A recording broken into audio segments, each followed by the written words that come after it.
Chapter 7. Caught in a Storm. By the time the fleet approached Cape Finisterre, the storm had subsided, and the Armada got a favorable breeze, much to the relief of the crew. During the light early evening, with everyone feeling much better, the Armada sailed gracefully around Cape Finisterre and into the safe port of La Coruna, a Spanish Galician city at the southern end of the Bay of Biscay. The commanders decided to allow those ships who needed it to take on board much-needed supplies and carry out any repairs, whilst others would remain in the bay. The Urca supply ships were instructed into port first, to check all supplies and replenish where necessary. The San Martin would remain in the bay, although the Duke would be taken by rowboat into port, as would the rest of his senior staff. As the ships settled down for the night, Juan Carlos went to the hold where the mules were stowed, and he stroked and fed them. The smells reminded him of his farm and of his family, and he found peace and solace tending the animals. A little later, Daval appeared, looking none the worse from his exploits. Juan Carlos was very pleased to see him and hugged him. Don't worry, mes amis, I am okay thanks to you and your quick thinking. As they both stroked the mules, Daval continued. Accidents can happen at any time when at sea, mes amis, and you should always keep your eyes and brain sharp. Juan Carlos nodded in agreement, happy that he was able to save his new friend. Daval sighed a little and spoke softly to Juan Carlos. I would have told you about your father earlier if it was not for the storm, mes amis. Although, I only know that he is held prisoner on board San Martin, and that he is reasonably well. Daval did not explain about the lashes his father would have received for disobeying an order. Juan Carlos sighed, and was relieved to know where his father was, but also concerned that he had followed him. He knew that it meant his father had come to take him away from his adventure. He looked quizzically at Daval. Do you think you will be released to take me home? Daval gripped Juan Carlos's shoulder, shook it, and answered reassuringly. I doubt it, my friend. I think he will have to serve the Duke now as a punishment. I doubt that he will be able to leave the ship until we reach England. Juan Carlos looked puzzled, not knowing if that would be good or bad for his father. Daval noticed his concern and added, But if you both make it safely to England, maybe you can talk to him. It will be a difficult time for you both, as you do not know the dangers of war. I will watch over you, but you must listen to me at all times, mes amis. Juan Carlos was pleased he had found such a good friend in Daval, and he was keen to learn as much as he could from him. Later that night, Juan Carlos lay in his bunk thinking of the days to come. He was both excited and terrified, as he realized that his adventure was becoming a reality. The next day, Daval sought out El Muerto, and eventually found him skulking in one of the holds, and so confronted him. Although he did not see the face of the man who threw the netting over him, he was convinced it was him, and that it was no accident. El Muerto, surrounded by his fellow henchmen, noticed Daval approaching, and stood up to his full height. Daval stood in front of him, and the two men eyeballed each other for a few moments. I know it was you who threw that net on me. You coward. El Muerto laughed. Stupid Frenchman, you know how accidents happen on board ship during a storm. He looked menacingly into Daval's eyes and sneered. Maybe you will not be so lucky next time. As the two men squared up to each other with the atmosphere turning black, a crew member called to them. All hands on deck. The captain had ordered every able-bodied man to check the ship's supplies and replenish the barrels with fresh water and food. A new day brought back the excitement of war. Spanish rumors were rife that the Queen of England only had 30 ships, and when they met the Armada, they would be doomed. When the ships closed into each other, the superior weaponry and height advantage of the larger Spanish warships would wreak havoc on the smaller enemy ships. Also, Spanish ships are all musket-proof above, and small arms fire would clear the English decks as they towered above them. Delighted at the thought of an easy victory, the Armada's crew and soldiers busied themselves all day cleaning and preparing for the voyage across the Bay of Biscay towards the English Channel. No shore leave was allowed, and everyone had to be sober of thought, mind, and deed. Night watchmen were set along the harbor and on each vessel to ensure against rebellious behavior. All patrols were doubled, and severe punishment was threatened no matter what rank. And this, of course, did not go down well with many of men. But after a hot and busy day, and with the stores of La Coruna depleted, much to the wealth of the local businessmen, the harbor stilled to a quiet evening. On board San Martin, Alfredo slowly regained his strength, but felt resigned to being taken to England as part of the invasion force, although he would look for an opportunity to see his son again. For now, he had to wait. Meanwhile, on board Barça de Hamburgo, Duval decided to teach the boys more navigation techniques to distract them. He explained that to prevent a ship running aground, a lead weight was used to measure the depth of water. Attached to a marked line, it was thrown overboard, and sticky tallow on the base of the lead weight would pick up mud from the seabed. From the type of mud picked up on its base, a skilled navigator could tell how close the ship was to shore. The pilot used several instruments and techniques to help him, but it was the captain who decided on the ship's course. The captain then issued orders to the helmsman, who operated the wheel to steer the ship, and the boatswain led the crew to adjust the rudder and sails to maintain her course. Onward to England. With fresh provisions and a good heart, the huge fleet eventually left La Coruna harbor on July 12th. They set sail across the Bay of Biscay, following traditional sea routes towards the English Channel. The weather was set fair for a good crossing, and everyone settled into a steady routine. Ship's crews maintained a regular 24-hour rota system to ensure each ship sailed safely in formation. Soldiers were allocated specific duties to keep them focused. Officers for the military arranged for regular weapons inspections, including checking that the gunpowder was kept dry and stowed safely. Everyone was given laundry duties, and teams were given a rota to clean each deck of the ship. The hold where mules, horses, and other animals were stowed was the worst job. Also, each ship was given a military surgeon to assist with the ship's surgeon when the time came, and some soldiers were being trained as medics. With so many men on board, a controlled system of feeding them was put into place. The galley was located midships and low in the hold, due to the weight of the fire bricks that were used to protect the wooden hull. The bricks were contained in fireboxes for stability, with a layer of sand, brick, slate, or stone slabs. An iron funnel went up through to the weather deck to remove the smoke. Extra fireboxes were added due to the large number of crew and soldiers aboard. A large copper cauldron was suspended over each firebox to allow for movement of the ship. The ship's cook and military cooks worked together to keep meals separate, and were generally eaten around shift changes. The meals consisted mostly of wheat biscuits, beans, pulses, and rough red wine, with salted beef or fish, depending on supplies and the day of the week. With so many men crammed in together, conditions became smelly and unhygienic. Rats were a serious problem, attacking food supplies and any animals on board. Other vermin such as cockroaches, mice, scorpions, and fleas added to the discomfort. So, it was important that each ship was thoroughly cleaned, including pumping the dirty water out of the bilges on a daily basis.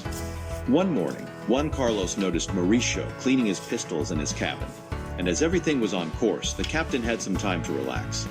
He enjoyed looking his best, and any officer worth his salt owned a fine pair of pistols.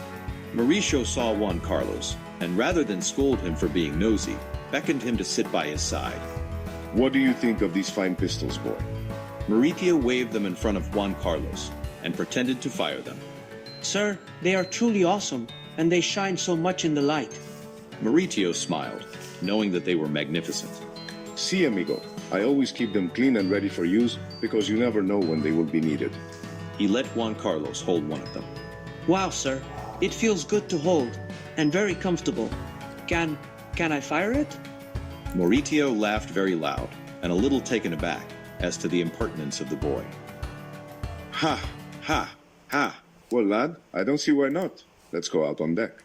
Mauricio took the pistols and picked up a small leather satchel that he kept them in, as it also contained the powder and shot. When they got outside, they went to the side of the ship, to a section that did not overlook other ships, as he did not want to shoot anyone by accident. Then he carefully showed Juan Carlos how to load and prime one of the pistols, which were a pair of single-shot muzzle-loading handguns, employing a flintlock ignition system. Mauricio repeated the method several times until Juan Carlos understood. Then he carefully showed him how to load the gunpowder, which he kept dry in a small animal horn container. The small round iron ball and padding was fitted and rammed into the nozzle. Upon priming the flintlock section of the pistol, Mauricio took aim into the water and fired. Bang! Juan Carlos was shocked with how loud it was. Wow, Captain, that is amazing. Mauricio prepared the next pistol and carefully instructed Juan Carlos what to do. Keep your arms straight and rigid. Look down the length of the barrel, then point to a target.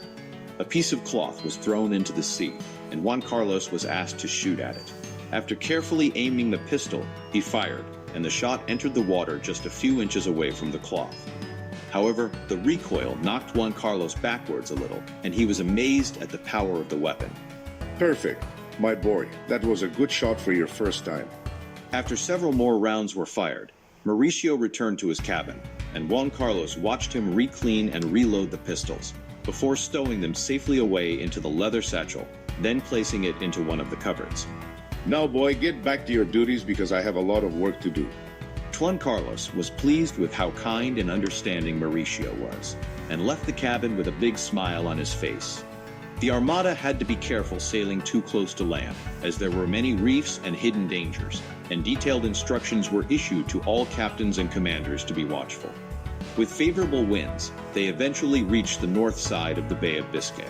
Then the fleet headed west off the island of Ushant on the northwest corner of France. With so many ships in the fleet, it was too dangerous to sail east of Ushant, as there were too many smaller islands and many rocky reefs warning of danger. On board San Martin, Alfredo was kept busy swabbing the decks, along with other prisoners and a few experienced sailors.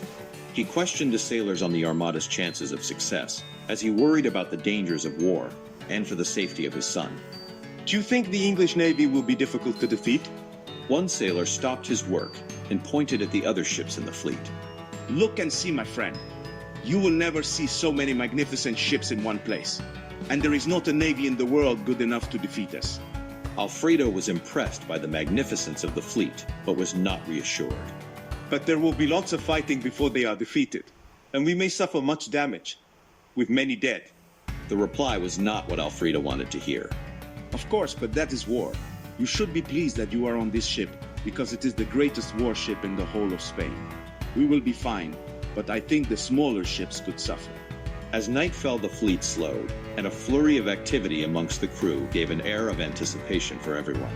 Commanders on board the San Martin gathered in the map room and reviewed all the maps, charts, and orders that had been issued. Through the night, a series of predetermined signals were sent from ship to ship using lanterns. Eventually, with everything prepared, the fleet waited for dawn. During this time, thousands of men were consoled by priests and blessed for a favorable day ahead. Hymns were sung and communion taken by the priests, with private prayers given. Later in their bunks, men contemplated their own fate ahead, with many making notes for loved ones and confiding in others to ensure their wishes were met. Davil used this time to advise the boys what could possibly lay ahead.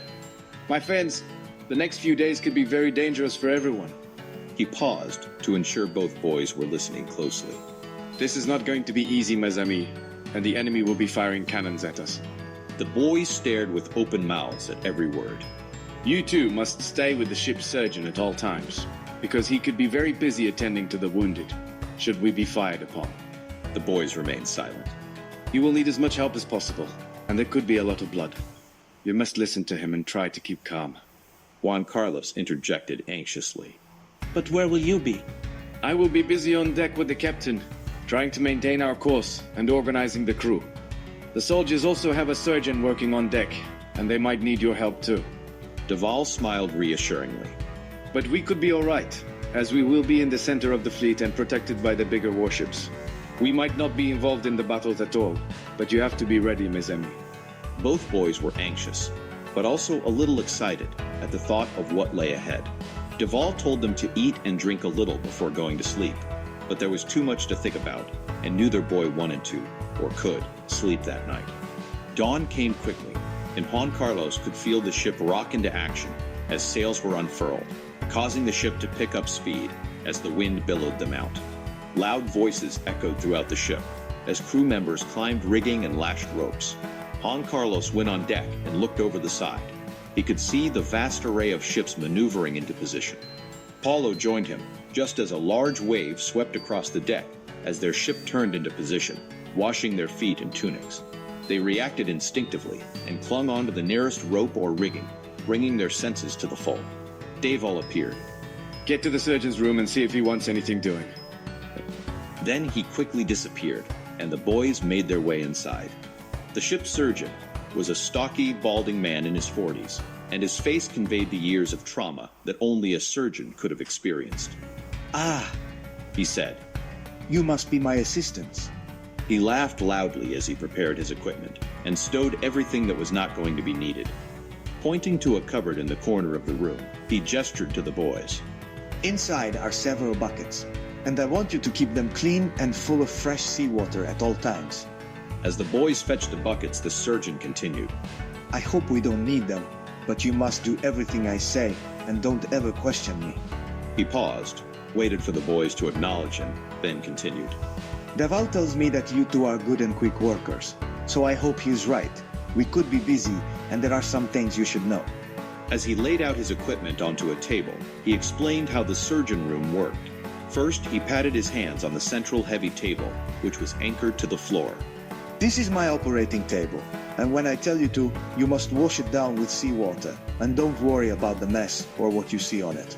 The boys pulled grimacing faces as they imagined what they would see. Then the surgeon pointed to his instruments, which were very gruesome to say the least, and all had traces of dark, dried blood on them. These are my surgical instruments, and you never touch them unless I say so, capiche? His voice rising loudly at the end in an attempt to drive home his point. In unison, the boys echoed the sentiment. No, sir. Of course, sir. The surgeon continued to prepare his operating room, including a canvas bag with straps, in which he kept several smaller items. This he placed over his head, so it was easily accessible at his side. The two boys filled the buckets and watched everyone on board prepare for action.